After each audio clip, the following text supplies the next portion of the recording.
तो अच्छा, दूसरी चीज़ ये जो दफ़ा 144 की बात हुई इस्लामाबाद के हवाले से, खान साहब की जान को ख़तरा है, ये खबर सामने आ रही है और फिर जुडिशल कॉम्प्लेक्स में वो पेश होंगे, जगह भी चेंज कर ली गई। इस हवाले से मैं आपका कमेंट ज़रा चाहूँ। मैं सिर्फ शुक्र अदा करता हूँ कि जो है जो करते धरते हैं उनको कुछ शायद रियलाइजेशन हो गई है। थ्रेट तो लेवल तो है ना।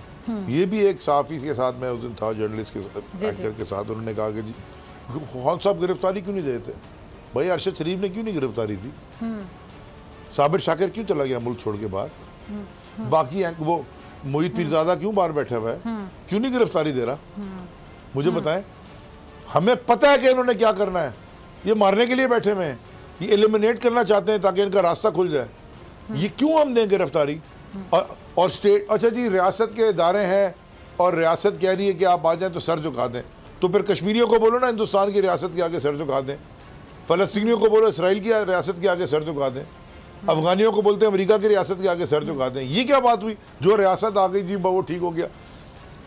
एक बड़ा सिंपल एक सेइंग है अंग्रेजी में, be loyal to the country always, यानी कि मुल्क के साथ वफादार रहो हमेशा। Be loyal to the government only when they are right. हुकूमत के साथ वफादार रहो जब वो ठीक बात करें। अगर गलत काम करने का किस बात की रॉयल्टी? मैं 25 साल हो गए, मुझे 24 साल खान साहब के साथ, मुझे आज तक उन्होंने एक दफ़ा नहीं बोला कि ये गलत काम कर दो, नॉट वंस।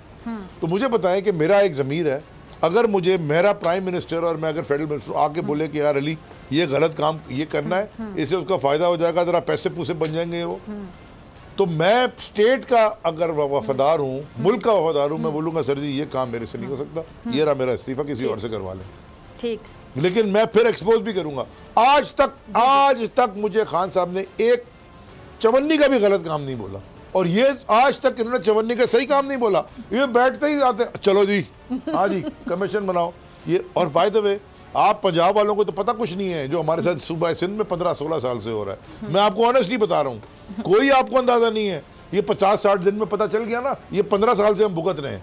वहाँ पे भी कितना भुगत रहे ना आप लोगों की आपस में। मेरी बात सुने, 15 साल नहीं हो गए, 35 पहले वो क्या मजबूर कौमी मूवमेंट इसलिए कि फ़ोन अजी मजबूरी है हमारी, हमें फ़ोन करा दें।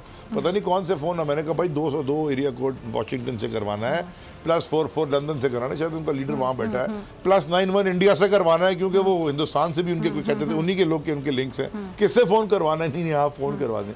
किससे फ़ोन करवा दें भाई? तुम अपनी सियासी फैसले करो। केसेस इनके ऊपर बने हुए हैं सारे और सही बने हुए।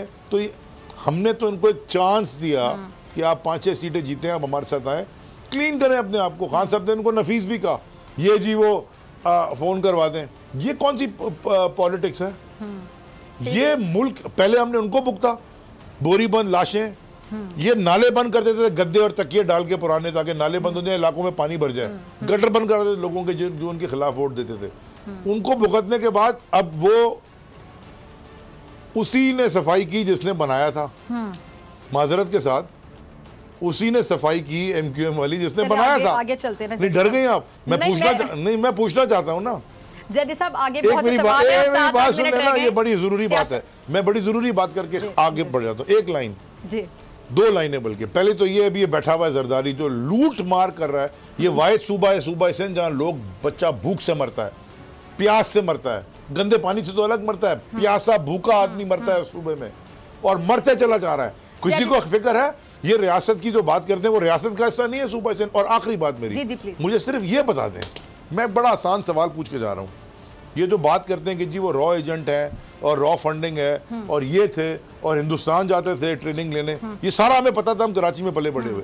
मुझे कोई ये बता दे, जनरल परवेज मुशर्रफ साहब, अल्लाह ताला उनको जन्नत नसीब करे, 10 साल 9 साल यहाँ रहे, हाकिम वक्त, डिक्टेटर थे ना, आर्मी चीफ, उनको क्या ये इंफॉर्मेशन नहीं आ रही थी कि 2000 से लेके 2001 से 1999 से लेके जब तक वो बैठे रहे 2008-9 तक कि MQM की रॉ फंडिंग कर रही है?